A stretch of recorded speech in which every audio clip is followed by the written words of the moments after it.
Le directeur de la Commission nationale chinoise pour le développement et la réforme, He Lifang, a déclaré que la réforme structurelle avait connu de grands progrès l'année dernière et que la performance économique était stable.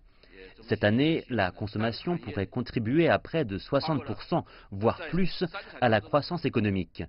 La Commission nationale chinoise pour le développement et la réforme est convaincue que l'objectif de croissance du PIB de 6,5% de cette année peut être atteint.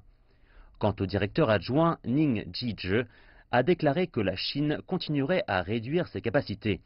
La production d'acier sera réduite de 30 millions de tonnes et celle du charbon de 150 millions de tonnes cette année.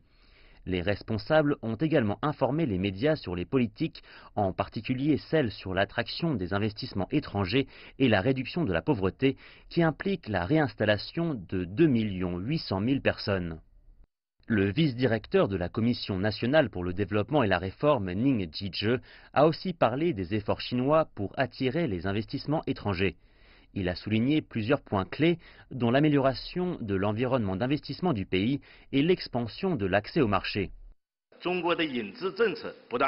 La Chine a amélioré progressivement ses politiques pour attirer les investissements étrangers. Notre réussite à attirer des capitaux étrangers profite de la politique d'ouverture et de l'amélioration de l'environnement d'investissement.